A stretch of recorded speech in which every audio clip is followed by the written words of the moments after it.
because I do 1,300 crunches and sit-ups 4 times a week. What's a dose? Can you translate for us? Winner of the gold medal and the champion golfer of the year is Ernie Els.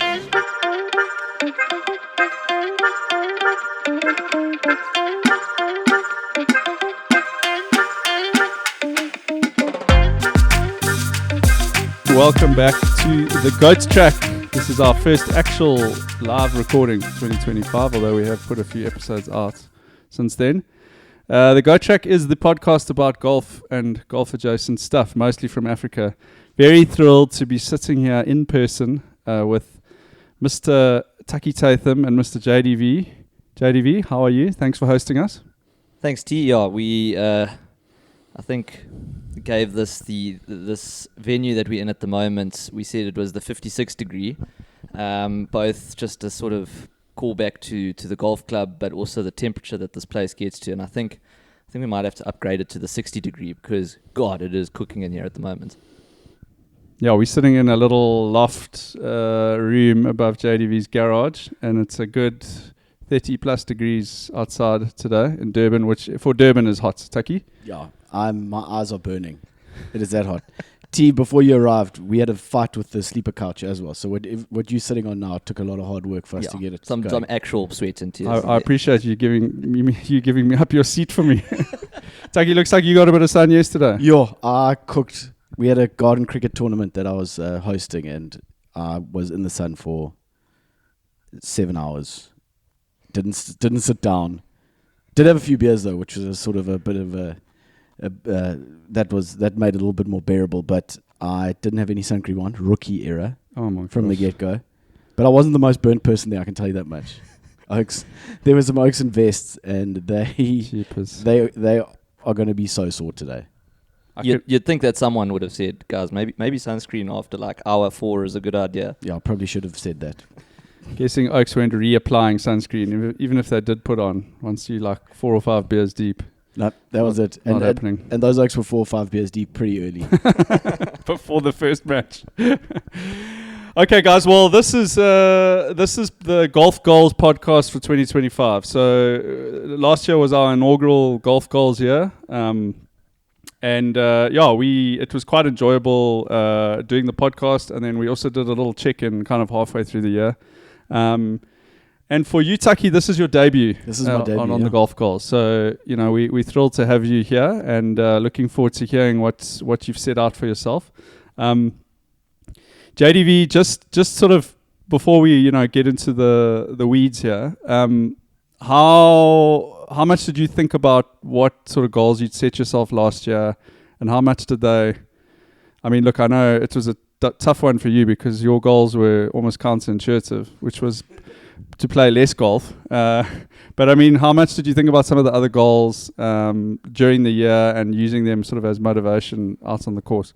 Well, I think, spoiler alert, well, maybe not a spoiler alert just yet. I know that every sort of round I played in the sort of the last couple months, it definitely was a mental calculation of, is this going to be more or less than 58 rounds that I played last year or 2023. That one probably was top of mind until I sort of realized that it was going one way and then sort of forgot about it. Otherwise, most of them, it became either a bit of habit, it created a habit, trying to do the goal. Or I'd remember a goal after the fact and be like, shit, I should have. So I did think quite a lot about these goals. The one goal I didn't think much about was that lose weight, but we'll get to that one.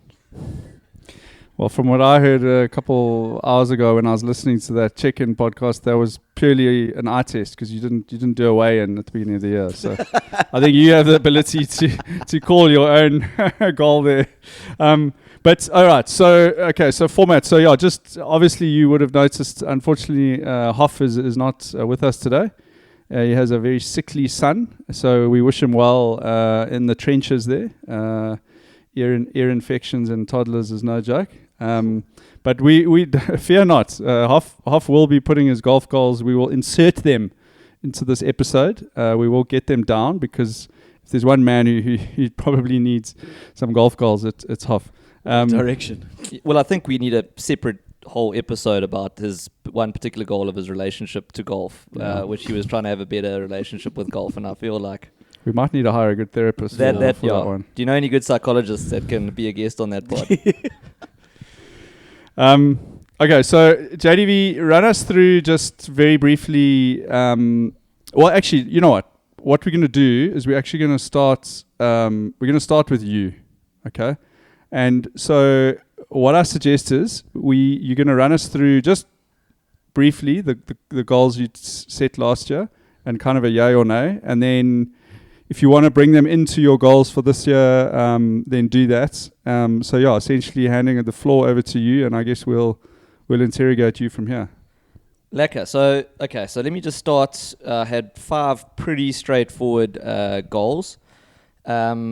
Let's go through them. Log rounds on Wonder Par. That was a big fat fail for me. I think I logged 1 round out of all the rounds that I played. I have already logged my first round this year, so I'm trying to create the habit this year. I'm not going to make it a goal this year, but like a set goal, but it is a sort of informal goal that I have. So I'm still going to keep that one going, but definitely a fail on logging Wonder Par rounds. My next one was record my stats. So last year I'd recorded sort of the birdies and bogeys, more bogeys than birdies, but I'd recorded that after each round. I sort of put in what I shot on each hole. And then I said what I was wanting to do was also add left miss, right miss, fairway and regulation, greens and regulations, how many putts I took, because you could log all of those stats on the handicap app. I'm pleased to say that I was bloody diligent at doing that. So I did that for every single round that I played, and it makes for some very interesting data crunching. Jeez, that's hell of impressive. How do you? So look, I know the elephant in the room. Obviously, you were trying to play less golf last year, and I seem to remember the goal was 50. I think 57 rounds would have been the break-even point. That was your year before. So what did you end up on? Yeah, 62. So 4 more rounds. 62 rounds of golf. You blew past it. So you couldn't just stop playing when you. Well, I mean, that was the problem, is that I probably could have not played a couple of those random rounds. But when you get to December and you're like, there's no way I'm on holiday and I'm not going to play rounds just to try and reach that goal. I think that one had got away from me sort of mid-year, where you're sort of playing those ones that you don't necessarily need to, but you really want to. And then by the time you get to the holidays and those sort of you're away playing South Broom or something like that, and then you have to play those ones. I mean, those are compulsory. Don't have a choice. I mean, it's very impressive to post more than 1 round a week in a year. So hats off to you. I didn't love that as a goal last year, to be honest with you. Like, we were trying to promote golf here. We're growing the game here. Someone who's trying to play less golf. But okay, keep going. Okay, so let's just go back to so my next one was play less golf. So obviously I failed. I wouldn't say dismally there. I mean, 58 to 62. I'd say it's pretty consistent. Well, fail's a fail, isn't it? Fair enough. It's just a P or an F. It's not like I don't get a sub for this. I mean, yeah. What's your scoring grade there? It's less than a D. Sorry, no oral exam. Yeah. Okay, my other one was lose weight. As we said, I think that was a bit of an art test one because I didn't actually weigh in when we did that. I think, if I recall correctly, I was probably sitting around 87, 88 at that stage. I'm sitting at about 85 and a half. I did get down to about 83 at one stage last year. So I'm going to give myself a W there. Okay. Well done. So it's up to you. It's honesty policy here. I mean, again, it's something that was like, I don't know about you, Oaks, but it fluctuated. I mean, when I say fluctuated, both my weight and my ability to track that goal, because it would be like a month or 2 months of hitting gym and watching what you eat, and then you have one golf tour or something, and you're like, fuck it, I'm just going to eat and drink whatever I want now for the next 3 months. And then you sort of pull yourself back into gear again. So here's a question. How much do you think the amount of golf that you play correlates to putting weight on? Or your weight? Not putting it on? I would probably say it's a net negative. Most of my golf is at Cotswold with a cart, so you're not getting the benefit of that 12K walk. And you generally having some beers afterwards. You're not exactly having a salad at halfway. So yeah, I would probably say. Although golf's apparently to you the wrap is normally the go-to. Is that the healthy option? yeah, I mean, isn't the wrap? That's what salad? JDV said. It's got salad in it. So yeah, Hoff said you just steal everyone else's food off their plates. Especially the chips and the rest of it. Isn't that communal anyway? So Okay, I'd say that's a pass actually. My lose weight one. And then so this next one is make more birdies than triples. Now this was dead even, just out of it, just so you know. When we did the check-in, you were dead even on about 28 for each. So I'm very interested to hear. Tucky, where do you think he's going to end up? More triples. So there we go. No doubts from Tucky there. Well, the thing is here, and again, I don't know what sort of golf you played in the back. Yeah, I said that. I'm sort of doubting you myself. shot 75 at the match play champs, but yeah, I'm gonna say you made more birdies. I'm gonna go the other way. Look, I'm very annoyed with this goal, and I'll tell you why. Is because sounds like you're right. when I looked at this at the end, it's got me at having 5 eagles. Now I can tell you for free, I didn't make 5 eagles this year. So the only thing I can think of is that when Cotswold was playing the 9th as a temporary hole, it was still recording that in the stats as though it was a par 5. So with that being said, I can't trust the data here. I can't trust what my eyes are seeing, because if it's giving me 49 birdies and 41 triples, I don't actually know if I made more birdies than triples, because I don't know how many times. That's a big swing from being even at halfway. So it's 5.4% to 4.6%. Did you make any eagles last year? No. Okay, so those are all pars on the 9th hole then. Correct. Because that's interesting. Because when I looked at my stats yesterday, I had 1 eagle, and I was like, I definitely didn't make an eagle this year, and I only played Cotswold once last year. Yeah. Okay, that's where it is. So look. Okay. It's a tricky one to call whether it's a pass or a fail, because I don't actually know, because I think there's some noise in that. Well, why is there noise? Because I didn't actually make eagles. I mean, if I made a bogey on the 9th, it's counting it as a birdie. Oh, I see. So it's got an inflated amount of birdies here. So I don't actually know how many birdies I made. Well, what was the number there anyway? So it said 49 birdies, and 41 triples. Okay. Or worse. Okay, but do you think some of those birdies are... I think some of those birdies might be suspect. How many rounds did you play at Cotswold? I'm not sure. I'd have to check that. But I did play this. This is recording from 1st of Jan to 31st of December, and it's calculated 900 holes. So that's how many holes it's calculated over. Look, I think you should give yourself the W there. I think you do win that one. Yeah. I mean, don't... Look, I mean, 8 birdies. I mean, even then, I'm still sort of above. And plus, I played Cotswold off the black tees, which didn't help my triple counts at all. Okay, so I think with that, what I wanted to use is the stats to jump into my new goals, if that's okay. And this is some more comments on my previous goals. So what do you give yourself overall, though? I think a pass. I mean, I played more golf than I suppose I don't know, yeah, just maybe like a bowl curve pass. What's that, like a C minus or? Like a D. D? Because I definitely pumped the record my stats. I failed one to par. I think I failed play less golf. Passed weight, failed play less golf, and inconclusive on birdies and triples. It seems like a C. Okay, I'll take a C. I'll give you a C minus. C. Tough markers. Right, so okay. I mean, that's a net pass. Let's go. 2025. Okay, so I've stolen from Hoffs here. Again, those obviously 5 eagles that are on the record are incorrect. I didn't make any eagles this year, and even though it wasn't one of my goals, I did find myself really, really wanting to make an eagle. So I've put it there I've made an eagle before a couple of times, but it's because I'm not a long hitter and I don't normally take on the risk on the par 5s, etc. I don't give myself a lot of chances at eagles. But I do want to make an eagle this year, and it does make it a lot more fun when you've got that eagle putt. I know that we were playing at Cheppy where, we recorded that one. I think I played at Umdoni also, where I had a very makeable eagle putt.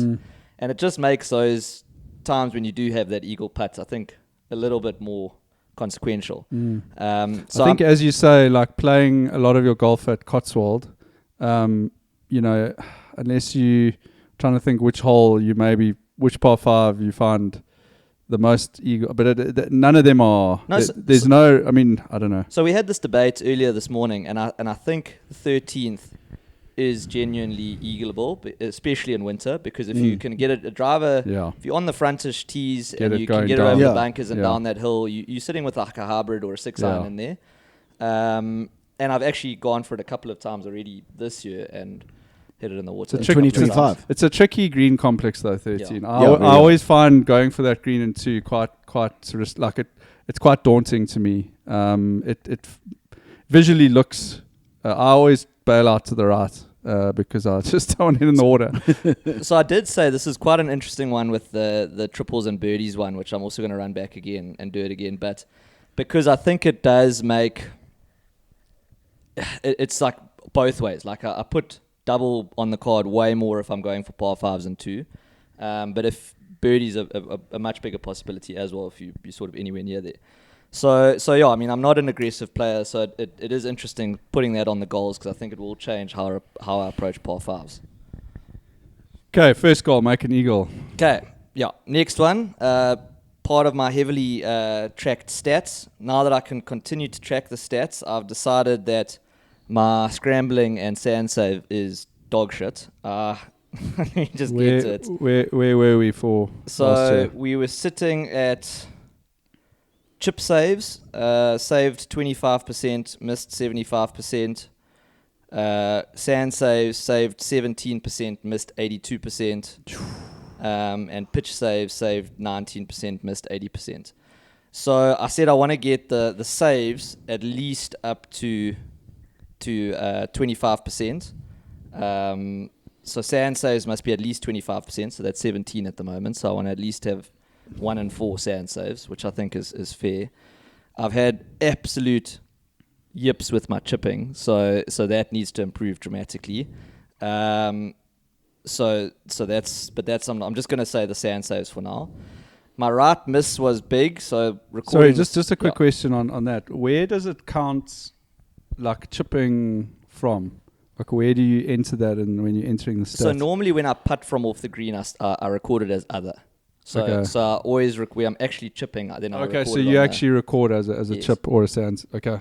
So then my next one, my current stats over 646 holes that are recorded. Fairways hit, I'm actually quite proud of this. 53% or 53.9. So let's call it 54% of fairways hits over that many holes, which I think is I'm pretty proud of that. Yeah, it's a good effort. 16% left, 30% right. So I don't like that right miss. You don't want to be hitting that wipey fade. So I want to drop that 30% by 5%. So the goal to get to 25% or less for the right miss. Then what is this one? So I've got 6% to 3%. The hell is that referring to? Sorry, I was deep in the numbers here. Yeah, this is 50. Oh, sorry, that was my triples. So my triples were at 6%. My triples and worst was at 6%. So I said I wanted that halved. So I need to get my triples down to 3%, and I want to get my doubles, which are currently at 11%, down to 6%. So I want to halve both of those. So easy ones to track. Keep an eye on. Just out of interest, what is your par, like birdie, par, and bogey? What were your birdie, par, and bogey percentages? So that's par 4s. So all holes, it's got par like 39.4%, bogey 36.7%, double 13.3%. Okay.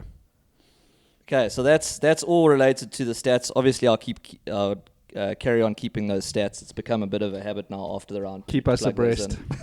Weekly updates. I'm sure so just out of interest, to get into the numbers. Just out of interest, do you do that?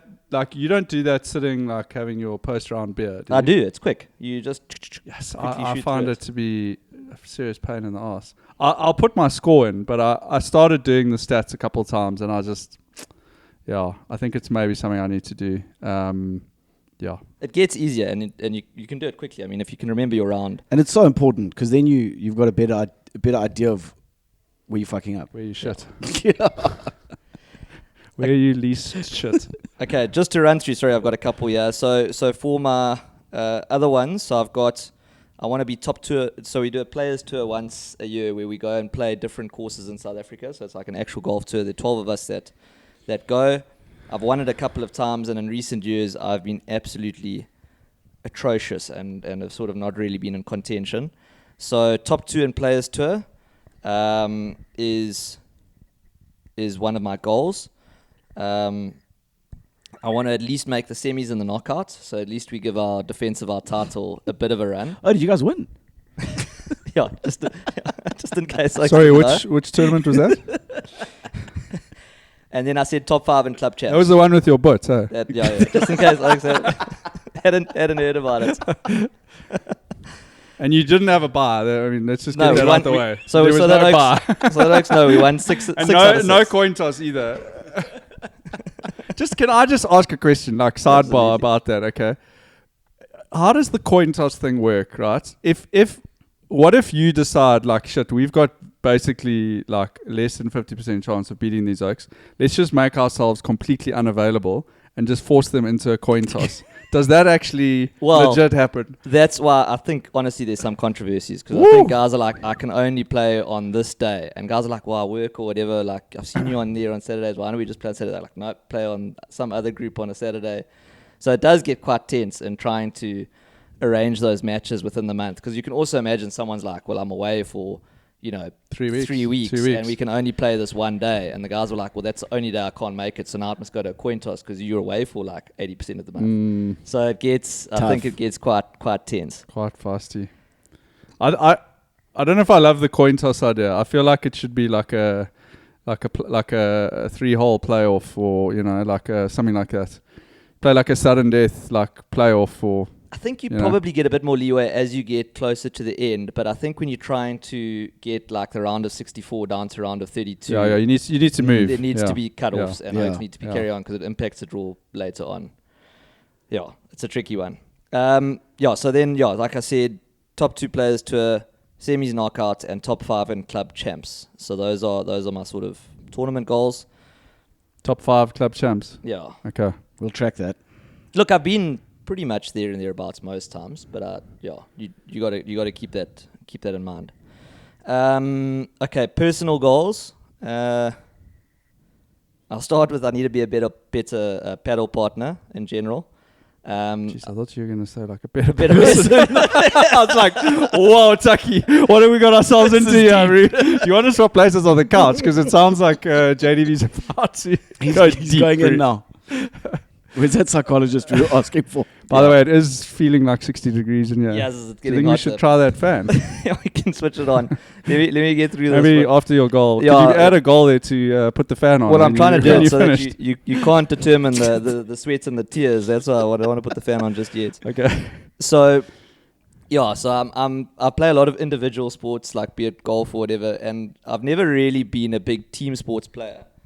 And I think that shows in paddle because I find it very difficult if someone makes like a stupid mistake in paddle to like be like, oh, unlucky, man. I'm always like, God, that is a stupid mistake. Jeez, I don't want to play with you. Which is not good. Make sure you play your games, Jacques, not with him. So I need to be a better paddle player. I think I've definitely got there in golf. It's taken some time. Like I used It to doesn't be, sound like you need to be a better paddle player. It sounds like you need to be a better paddle partner. Yeah. No, I do actually have partner. Yeah, so a better paddle partner. I used to be like quite sulky and the rest of it in golf, and I feel like I've got over that hump, and I don't really get down on myself in oaks as much as I used to. We'll see how it goes this afternoon with our scramble golf challenge. Scramble baseball. I don't know who's playing with you, but Well, it's an easy Coin stress flip. test on the first goal there. Then my other one was social media restrictions, so like a personal goal. I feel like I spend a lot of time like wasting time scrolling on Instagram and Facebook.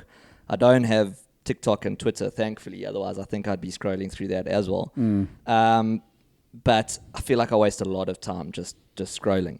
So I'm going to turn on the setting that sort of tracks your time and sort of set myself, a healthy amount of screen time for that sort of stuff, and then stick to that.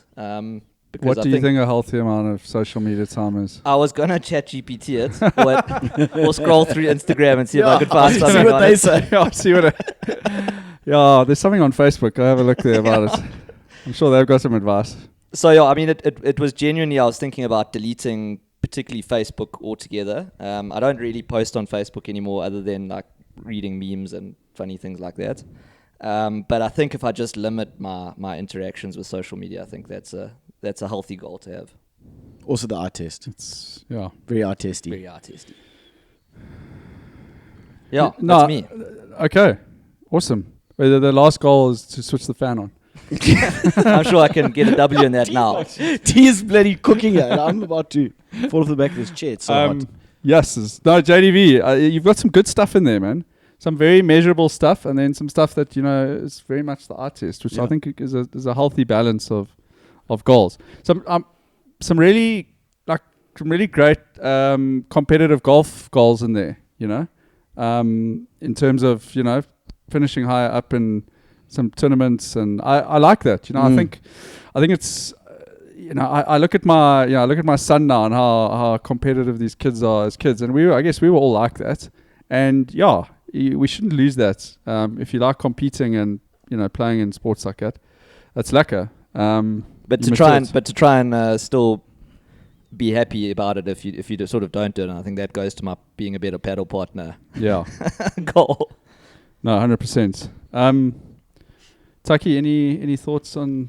No, I think that looking at where you were and what you've set out for this year, I think that it makes sense in terms of your personal goals and your golf goals, like the competitive golf goals. I think are always something that you got to sort of try and strive towards, because that's what I find is that if I'm not sort of doing it for a reason, then you're just sort of coasting through and you're not trying to get better, or you're trying to in your own mind, but you got to be in that situation in order to get better. I also say with running, unless you tell people, for instance, that you're going to do a marathon, everyone's like, oh, how do you know this oak's going to run Comrades, because he tells everyone. But I genuinely think by telling people that you're running Comrades, you're creating some accountability for yourself if you don't, or if you don't finish, because then you got to go to all those people you told and say, well, I pulled out, or I didn't actually run it for whatever reason. So I think it also feeds into a bit of that is to hold yourself a bit more accountable, or get other people to hold you a bit more accountable for your own goals. Yeah. I think also it's particularly your club champs one, and maybe even your golf tour one. It's also a case of those are longish competitions, and it's a good way to invariably you're going to have a hole that you're going to blow out there, and it's a good way to kind of refocus yourself and say, okay, even if you've got 5 holes left, all right, I need to play level here to get into the top 5 or whatever it is. It's a nice thing to have, nice little carrots to keep you going. Or it might be the stick, actually. I think it's more the stick there. It could be a stick. Okay, nice, JDV. I like it. Okay, I think we're going to roll across to our debutantes today. Coming in number 2. Tucky, how did you obviously listened to some of our golf goals that we'd set previously. How did you go about thinking about what type of goals you wanted to set yourself? Do you know what, as a social golfer, it all resonates. Everything resonates. And I think that taking aspects of those goals and using them and just adapting them to my situation, I think is important. So I started my first goal, completely opposite, and I said this to you guys earlier in the year, is that I want to set more time in order to play golf, because something comes up, or I got work, I want to play Sundays are usually I don't do anything on a Sunday, and Sunday could become a day where I could play golf. So I've set my goal to play 20 rounds of golf this year. I only played 13 rounds of golf in 2024, so it's not a huge jump, but I think it's an increase, which I think is important, because I'm also one of those people, if I play 3 weeks in a row, then I can feel my game changing. And then you fall off a cliff for a month, and then you come back and try and play again, and then you're well, why am I not playing like I was playing when I played 3 weeks in a row? So it's like that muscle memory thing. So I want to try and make it far more consistent. So I don't necessarily want to go about playing. So maybe, I want to try and play every couple weeks rather than play 3 times in a month and then not play for 2 months. And then, so that's a goal. And I think that I can measure that obviously on the app and everything like that. So that was my first goal. And I'm currently at a 9 index. So I want to get that down. I want to get that down to anything below 7.5. That's my nice. The two should go hand in hand though. More golf you play should in theory bring your handicap down. But that was another big one because I've been sitting like I said at a 9 for a while now. So I think getting out there more reps should get my handicap down. The other golf goal I had, and this is one this is more eye testy, but my putting is atrocious. It's absolutely atrocious.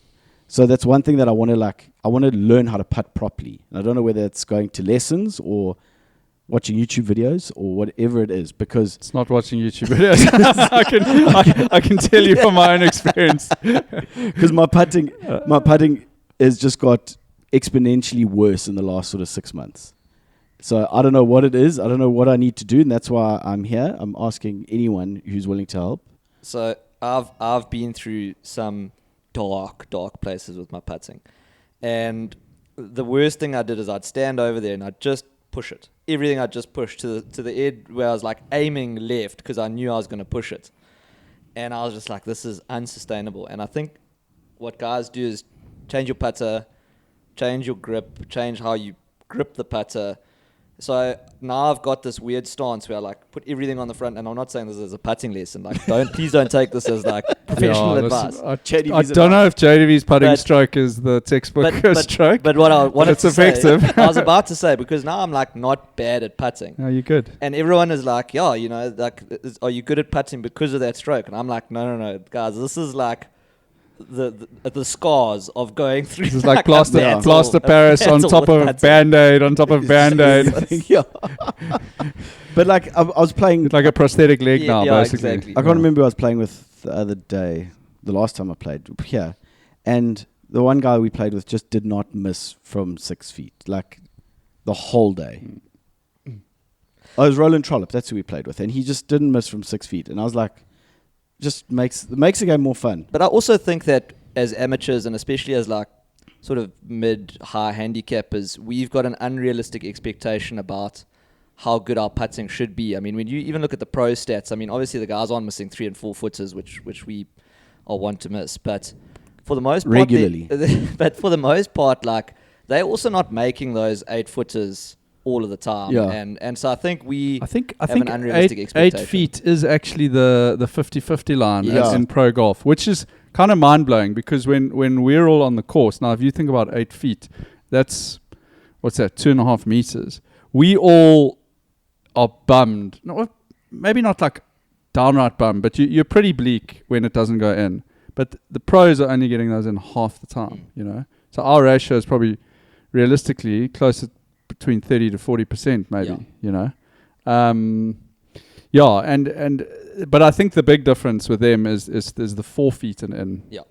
They don't miss. They basically. And that's the one. That's the one up in like the 80s. For me, that's the difference between like a bogey and a double. Yeah. And that's just sending me over the edge. It's also the difference between like being on tilt for the next 3 holes and like enjoying those next 3 holes. I mean, I remember Tucky going through a stage where I was hitting my I was off the tee and my irons are like probably as best as I've ever hit it. But my game, it was so demoralizing to play golf because I was probably hitting like 80% greens in regulation for like, I had a patch and I could not putt. Like I got to the green and and my body language was terrible because I was basically telling myself, I was like, you're never going to get this in. You're so useless. You're a piece of shit.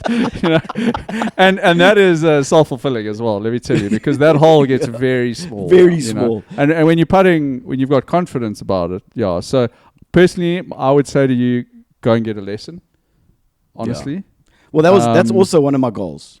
Yeah. Is I need to get. I'm gonna try and plan to have, I don't know, maybe 3 lessons with the guy. I don't know if there's a guy at Fig Tree. Brian also does. Yeah, it. Brian. Yeah, I'll chat to him because like I think that there's just sort of tweaks in my game that I need to make. That I like. I've never had a lesson before either, so like everything is sort of self-taught when it comes to golf. Yeah, so I sound very similar. Yeah. Tucky. So so it would be nice to just get a perspective on what's going on, and like maybe there are a few tweaks that I can make here and there. So those are my golf goals, and they're all pretty measurable, I think. At the end of the day, Are you going to keep the stats? Because there is a putting stat there. I will try. putters. I will try, but I think I might fall into the same bracket as T, where it just gets a bit much. Yeah, I'm not a stats man when it comes to golf. Putting's definitely a bit of an eye test. I guess you could look at like, I don't know if they give you putts per, because sometimes, as you say, you're just off the green and it doesn't count as a putt. But like putts per green in regulation or something, I don't know. Or is it just putts per round? Maybe it's a good one. There is a putts per round, but as you say, it's a bit noisy. Depends. With If you're just missing the green the whole round. And also it doesn't. But I mean, over a year, should give you reasonably good stats. I mean, so I'm less than 2 putts per hole, like 1.9. I think that, do they have like and obviously this is a massive eye test because people don't really know how far it is. But I think a good stat that I often think about is like that feet of putts made. Yeah. You know, they have that on the tour. And I mean, sometimes I have rounds where my feet of putts made is like 20 because I literally have only sunk like 1-footers the whole round, you know. I go back and I go, geez, the longest putt I made today was probably 3 feet, you know. To me, you almost grade yourself on your putting on a day, you know. Maybe that's the way to do it. That's a good idea. Yeah. So sorry, I'm just showing. So it's got average putts per round, per hole, per greens in regulation. Okay. Jeez. Stats are in depth on that, huh? I think I'm going to get into that. I might add that to my golf goals. Yeah, Tucky, just put it in the bottom. Tucky, those are great, man. Yeah. And then personally, if anyone really wants to know, I'm going to run 2 half marathons this year. Nice. First one's in March, the Dolphin Coast one, and then I'll plan one for the second half of the year because I ran that half marathon I think 2 years ago, and then just didn't run again after that for like a year. You know, so you got to have another goal after that goal. Yes. In order to keep you going. Yes. The Dolphin Coast is a lekker one. It's like for the half you start at Sibaya, and you no, they've changed. I don't know if they're going back to that. I think they've gone back to it because of the M. What's the M? 4 was closed. Yeah. They had stopped it from Belito because the marathon goes Belito to do. Yeah. But I know the last time we did it was from Sibaya back to Durban again. Yeah. So which is quite daunting because you're basically running to the just stadium. past Mozambique and you can basically see the finish line the whole way for like 19 k's. I did it when it was the Deloitte. When it was the Deloitte, Yes. it was that one, and then I did it when it was the Dolphin Coast, and we started at the amphitheatre on the promenade. Yes. And then ran up to like and Durban North, and then turned and went back, and that was pretty cuck. No, so I think they've changed it back to one way. It's way better doing it that point to point. But like as you said, telling people that you've got this goal, especially from a running perspective, is important. So, well, I've seen you log some runs on Strava, and you started the year well. I'm trying. Nice, bud. I went with the slow start and build up mentality. The anti-taper. So that's just my one big personal goal for the year. So that's it, eh? Lekker. Any Yeah, thoughts, Tucky, well, I JDV? mean, I'll if I can come and maybe do one of those halves with you. We were eyeing out the Naisna Marathon, but it's more. I think I'm gonna rely on Kath there. So if she's fit and fighting and wants to do it, or if she wants me to look after George and she wants to do it, I'm also happy to do that. I think playing 62 rounds of golf with Kath wants to run a marathon and I will need to look after George. I think I will gladly take that on. All right, gents. Well, thanks, Tucky. I'm gonna launch into my goals. Similar to last year, I've got sort of two distinct categories of goals. So I've put them into subcategories. The first category we can call process over performance. Okay. And the second category is experience over expletives. Enjoy doing a bit of alliteration on the airplane the other night. But, okay, let's go to process over performance. So, guys, I think the big thing last year was I set myself some quite ambitious goals. I mean, you can probably pull them up there, JDV. But it was similar to yours, Tucky. I also had come off a year when I'd only played about 10 rounds of golf, and I wanted to play sort of north of 20. I did that. I played 21, I think. And then I had a handicap goal as well, so I wanted to get down to something beginning with the 8 or less. So I did play more golf last year, obviously. So that that goal was ticked. But the real measurement metric that I wanted to use was number of birdies made in the year, because I feel like I generally average a certain number of birdies per round, like a little bit less than one probably. And so I had a goal of 25 birdies for the round. Hate to tell you, Alex, I didn't get there. Hate to tell us. Hate to tell you. It was looking so good, but geez, JDV, that golf tour to Gauteng kicked the shit out of me. I mean, my last 4 rounds have been 79, 95, 95, and 79. And How's that for a swing? Yeah. And the last 79 I had, believe it or not, I didn't have a single birdie. I mean, I probably could have hit that goal just in that final round at Palfred there, JDV. So how many birdies did you get? I got to 21. So yeah, I was 4 birdies short. Jeez, and let me tell you, tight. You should have just played off the reds. Let me just tell you, I had probably 7 birdie putts at Port Alfred, and I didn't make a single one. So it was tough out there, but but you know what? I am rolling that goal forward again. So I really like that goal. So 25 birdies, I didn't achieve it. I'm rolling that goal forward. It's quite a lacquer one, because every time you get one, it's like a ding. You tick it off. So I might create a little like tick chart for myself, like an advent calendar or something, you know. Maybe open up. You only get a chocolate after you get to 25. Or like you open up, like it's got like provies behind it, and each time you make a birdie, you can pull a provie out of the advent calendar. Just sidebar, there may be a good little golf advent calendar product that nobody's thought about. Okay, but going back to process now, I set these, and by the way, I didn't achieve my handicap goal either. I basically ended up where I started the year. So I went down into the 9s, then I went far north into the high 10s, and ended up now, I think I'm on 10.0. But I did 0, I basically just expected it all to happen out there on the course, you know. I did 0 practice, very little practice, so played quite a few rounds of golf, but and so this year is all about process. So guys, I am going to do 10 lessons this year. Okay. So love to tell you guys, lot, I love achieving a goal like I did last year. I achieved one of my goals before we even recorded the podcast, which was breaking 80. But I had my first golf lesson yesterday, chaps, of my life. And my first ever pro lesson. Now listen, let me tell you, there's a lot of work to do. Was it a mind scrambler, or was it like a Did you leave there? Guys, I had the alignment stick going behind my swing. Then I had this wrist brace on at one stage. This sounds like my nightmare. And then I had the volleyball between the arms. No, but I did legitimately do all those things. But the guy was literally, he was like, listen, if this feels stupid, then just tell me. And I was like, it feels stupid. So we really went back to basics, just with like an alignment stick and that. But let me tell you, just in the first 20 minutes of the lesson, I mean, just the guy picking up on like some fundamentals for me, grip, alignments, and my setup, he was like, this is gonna change like 50% of your thing immediately. He immediately picked up some real fundamentals that I'm not doing. So look, it's not so lacquer when they put your swing below Rory McIlroy's. Oh yeah. Well, I mean, I know Sean said when they, like, I think Swanee was like, this is your swing, slow-mo, and then this is like Tiger Woods' swing. And Sean's like, can you just show me what Appy Barnrat's swing looks like? Exactly. Why do they have to? The Oak literally put me under Rory. Then he's like, let me put Scotty up here. I'm like, China. And then the next one is Nelly Corda. I'm like, literally the most perfect swing in the golf world. But no, there's some great stuff in there. And I love the tech that these guys use. So they record everything on this app, and then they send you all the videos.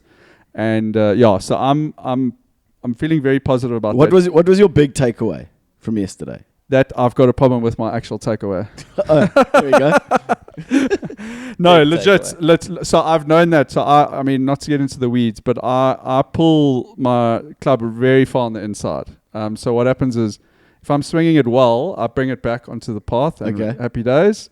If I'm not, and that's why I have 79, 95 because I come inside and then over the top. But the big takeaway was my setup and slight change to my grip and my initial setup to the ball. The guy was like, "This, you need to change this," and it's not something that feels that awkward. Yeah. You know?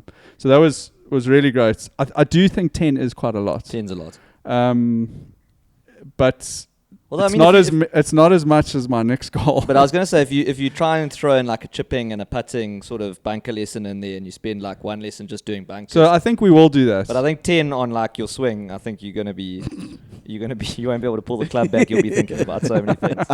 No, I think we'll definitely do, because I've said to him, I said, listen, my putting needs a lot of work as well. And bunker work and all of that. So the game, just the game in general. Yeah, just the game in general. So I'm almost there. I just need to improve my driving, long irons, chipping, putting, and bunker play.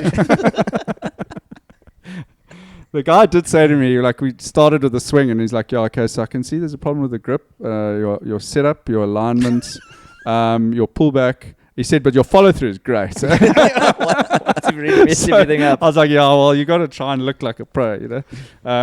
Okay, so it's a big practice-oriented thing. So my next one is to do 35 short game sessions. So to me, a short game session is 20 minutes at the chipping green. You know, if I can get a minimum of 20 minutes in chipping or putting, and I can do that, I don't know where I came up with 35 from. I think it was 3 a month. And I honestly can do this because, like, with my kids and that, like, so my son has tennis lessons at Mshlali Country Club. So often I take him to the lessons. Half the time I'm just sitting there next to the courts. You know, I don't need to be doing that. Like, and I do go and practice sometimes, but so I want to try and make that a habit now. Whenever we go to tennis, which is once a week, so if I can do that three of the 4 times in a month, then happy days. And then, guys, the other one is just to do some proper stretching before I play a round of golf. I mean, holy crap, Oaks, the war machine is not as supple as it used to be, you know. And so just do some proper warm-ups. It doesn't have to be crazy yoga and, you know, like a 45-minute like intense session, but just tick the basics off. Okay, next one. Who's the guy? Oh, Jimenez. What about his warm-up? You're going to take that one? He loves his warm up on the where he wiggles his hips. Have you ever tried to do that? No, these hips would break. So Tucky, try this. Try and stand, and he does this thing where he dissociates his hip movement from his upper torso. So you basically your chest keeps facing forward, but his hips turn. Oh no, that sounds wrong. No, you look at it and you go, I could probably do that. No chance. You look like you're trying to do an invisible hula hoop. Like it's it's the weirdest thing. Okay, so a bit of a intermission there, but basically, guys, proper stretch, just 5 minutes. I mean, 5-10 minutes. It's not gonna hurt. Doesn't have to be on the tee box. It's always a bit awkward when an oak starts like doing like yoga poses. Like, I don't know if you've got any mates who do that, but oaks get on their back and like, no, I'll do that shit at home or whatever. You know, just wake the body up a little bit. Like, you know? Jimenez basically with like swinging his bum out and his there we hips go. and We were just talking about that exercise where he like swings his hips. Have you seen that thing? Have you ever tried to do it? It's quite provocative. You should try to do it and look at yourself in a mirror. That's provocative. That's not for amateurs. That particular exercise.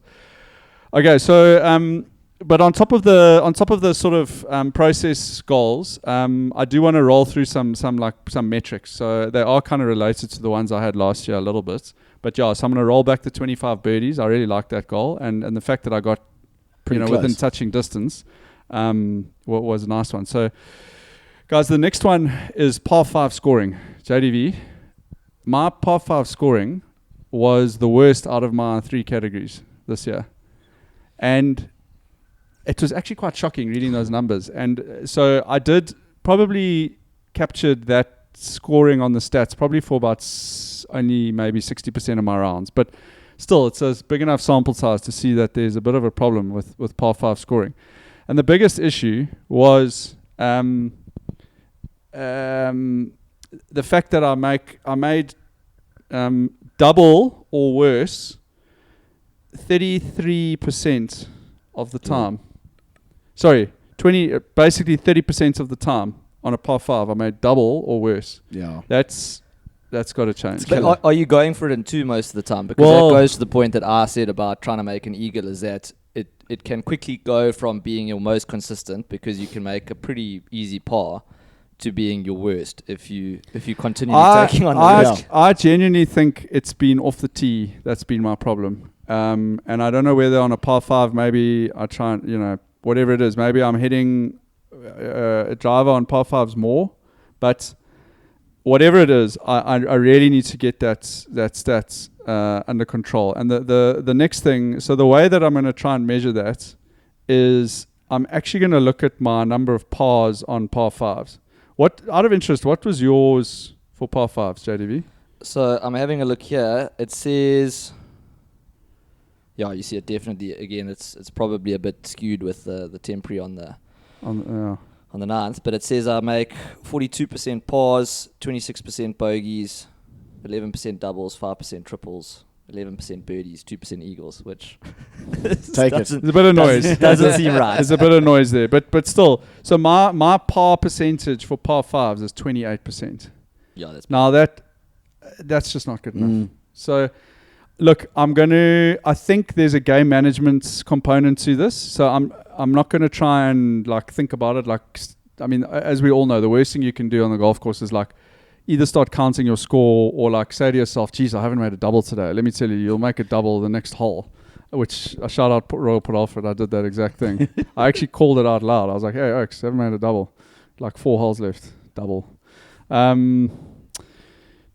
So I need to get that. I want to get my pars on par 5 percentage up to 40%. So from 28% up to 40%. It's a lot of shots that, huh? Yeah. So I think that'll help me out. And then again, the metric I had last year, which was talking about I wanted to have less than 2 doubles per round.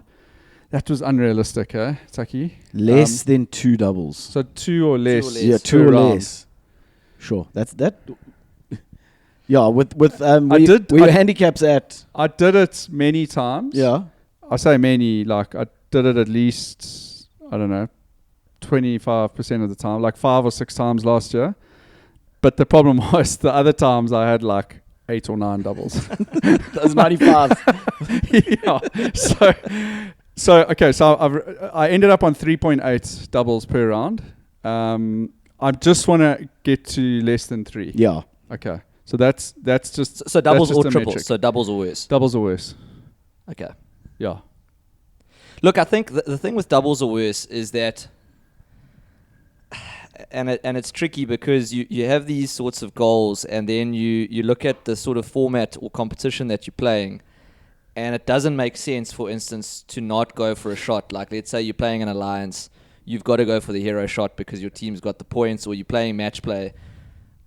Sometimes you've got to take on the risk, even though it's slim, because that's what the match or the particular format requires. So I think some of these are quite tricky where, and again, going to your par 5 thing, to say, well, the easiest way for you to get that stat is to then hit an iron off every par 5, which I know you're not a fan of. So I hate that. So yeah, but I might be doing that. But you know what I'm saying? That there's yeah. It's sometimes tricky to take those very sort of high level, broad brush looks at your game, because in the moment you might be saying, okay, well, I made a triple, but it was irrelevant because I had to go for a par 5 and 2. My partner strokes on a match play hole, and we needed to make the birdie, for instance. Yeah. No, I hear you. There is always a bit of noise with particularly with match play, and that's why sometimes the guys say, well, when you're playing match play, you shouldn't actually even sort of put your score in, But a lot of the time we're always playing match play just because it's a money, bit of a beer game. So, look, those are just I put them out there, and again, I can wrap all those up in being a bit better with tracking of the stats. I still don't think JDV. I'm going to record like my fairways left, right, middle. I'm not going to do it. That's too much. That is too way much. too much effort. I'm sorry. Hey? I want to drink my beer. Yeah. And actually, like, maybe forget about it. Because I don't know if there's much I can do about it. Like, you know what I mean? Like, what are you going to do? Like, 30% of your fairways miss right. Aim further left. Yeah, that's the thing is you look at it and you go, oh, okay, so I've got to improve here. It's like, well, I'm not trying to do that in the first place. I just think with amateur golf, like with our level of amateur golf, like there's so much noise in a lot of those stats. Let me put it this way: if I can keep my fairways in regulation and greens in regulation stat where it is or better, I'll be flipping over the moon. Yeah. I'm actually quite happy with that. I think your chipping one, that's clearly okay. Cool. Well, that's legit. Yeah. I'm crap at this. I can improve this. So yeah, I get that. Okay, guys, moving on to category B. Experience over expletives. You guys know I love a little golf experience goals with playing new golf courses and that. Last year was hell of ambitious. I think my original number was 15 new golf courses. That was nuts. Especially, I was going to say, you played 20 rounds altogether with 15 new courses. So wonder how that goal went. Yeah, well, you remember that when we did our check-in, I readjusted that goal because I was planning on doing a golf trip overseas last year, which was going to be like 6 courses, you know. So that didn't happen. So I think I rechecked it to 10. I ended up on 8. Okay. So 8 of 15. 8 of 20. 8 of 20. 8 new golf courses. It's not bad. Yeah. 8 of 20. That's bloody good. Yeah. Look, I did seek them out last year. And they were, played some awesome new courses last year. Arabella, Clavelli, Lost City, massive highlights. Not. No. But Glendower, Blair. I also played some great top 10 courses. Glendower, Blair Athol, Arabella. Fantastic courses. So, so this year I'm going to keep the goal going, but it's going to be slightly different. So I've just put 5 new courses down. I think there's some fairly low-hanging fruit here. Zimbali Lakes is going to open this year. Yeah. It's going to be a new course. Royal Cape is a course that I still haven't played, that I always want to play. I keep getting invited there. And then I've just put down here Pretoria Country Club, and I've still got McCarflay, which I didn't manage to tick off last year. And Centurion, I haven't played. Have you played Centurion? No. So I think 5, but here's the catch. One of the new courses I want to be in a different country in Africa. So that's a little bit out there because I don't have any travel planned. Royal Swazi. Yeah, but Swaziland's an easy one to tick off. I've never played golf in Swaziland. We've been invited to play there, by the way, for one of our listeners who sent us a message a while back. Rory Pulsar. Yes. Shout out. Yes. Yeah, Mr. Pulsar. So I think we might be giving him a shout to take us up on that. I know there's a place called Nkonyeni where I think the Sunshine Tour goes. Yes. Apparently, was it? Who said? Was it Jono Broomhead or Luca Phillip? He said it was the best food, and I think it was Jono. He said it was the best food on the Sunshine Tour the whole year or something. Anyway, it got a shout out, that Swaziland course. So yeah, might be there. Second experience goal, guys. I want to play some autumn golf in Joburg, like Royal J&K orange and red leaves. Yeah. Like I just want to be there. So maybe the members of those clubs can let me know when we can expect the leaves to be falling, and I'll plan some flights appropriately. But probably. That whenever I see that time of year, those clubs always put up some awesome drone shots and that, and I go, shit, that looks nice. And then I've got a family golf goal going. So I had this one last year. I think I had 5 rounds with family members. I don't think we quite got there. I did at the end of last year play an awesome round of golf with both my brothers, something we haven't done in probably like 10 years. But it was a great day out at Balford, and it was so lekker. It really was fun. I've just got down here. I want to do another round with them again this year. I want to do a round with my missus. She plays a bit of golf, so we haven't played together for quite a while. And then again with my son. So he actually had his first golf lesson yesterday as well.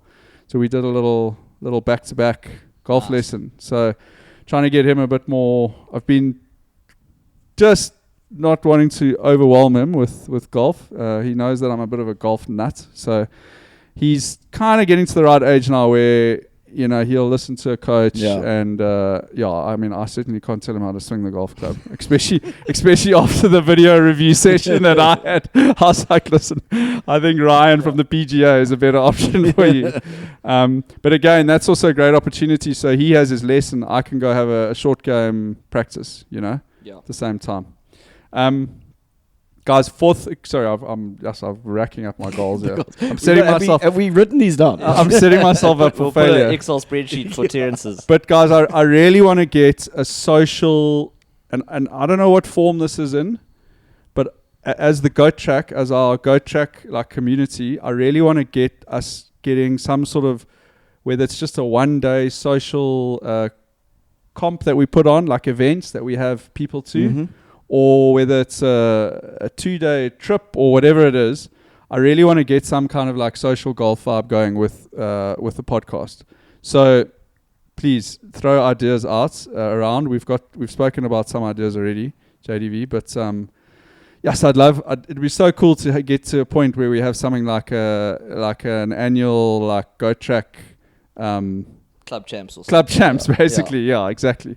So you could maybe add that to your list of top 3 in the Goat Track. No, win the inaugural Goat Track Club champs. Well, you basically did last year at between Umdoni and Umkomas. I mean, that was more or less half an hour essentially non-competitive. Did you win? You won on and off the course. Yeah, cheapers. Yeah. And then last one, guys. This is proper eye test, but I just want to tap off a little bit of the what I like to call the red mist on the golf course. So listen, when things aren't going well for TBag, I am known to get a little bit quiet out there. Is that what happens? Yeah, I'm not so I said expletives, but I don't actually tend to have big expletives. I tend to like go into a bit of my shell, and I get a little bit sulky if I'm honest. Okay. And I just need to back that off. It's really we amateurs, and the game is here to be enjoyed. And I think it comes down to, you see all these guys on these videos of pros and even teaching pros or whatever, and they say, what's the one piece of advice you give to amateurs? And it's basically lower your expectations. I was thinking that. Keep your expectations low and you'll never be disappointed. Yeah. That's the most important thing. That is always my attitude, because my dad also gets hefty on the golf course. And like, I'm like, Spot, come on. You like in your 70s. Just chill. Like, it's not always gonna go your way. Yeah. So it's something that I'm aware of, and I'm definitely going to try and avoid those moments of red mist. When the walls start, the fairways start getting narrower. But that's very much an eye test, and I can only really tell you guys how I did on that. Or maybe if I'm playing with you, you guys will pick it up as well. Just sort of elbow you and say you're failing this goal. You haven't said a word. It's a good way to pull someone out of it as well. Or get that rest mist to get thicker. Be like, shut the hell up, Shark. I don't want to hear it right now. You know what? Going back to the birdie goal, what's nice about the birdie goal is that regardless of if you're shooting, you're going to shoot like 100. You can still make a birdie on any hole. No. So you can still tick off one of your things. So, it's not a score-based thing, because a score-based goal can get away from you very quickly. Yeah. Whereas a birdie goal, you can go, shit, I could get on a little run here or whatever it is, So I like that one. Guys, sorry, I didn't reach deep into my heart with personal goals written down. So well, I mean, your red mist one is pretty personal. That's pretty personal, yeah. So we'll leave it at that for my personal goals. And we're gonna now pass over to Hoff with his golf goals for 2025. Hoff, what have you got for us? And guys, so Hoff, I love those goals. Those are great. We still don't know what they are, but when we insert them in there, we're gonna help you carry you along the way to those goals. But guys, this was fun. Golf goals 2025 in the books. Excited to see how these ones pan out over the year. I think there could be some interesting ones tracked throughout. Yeah. So we'll definitely do a mid-year check-in at the very least. And we'll try and get these documented down. especially my 17 goals that I created for myself. Subsections. Subsection 2.5. And with that, let's the boys end. Thank you, guys. Lekker gents. Cheers. Thanks, boys. Awesome.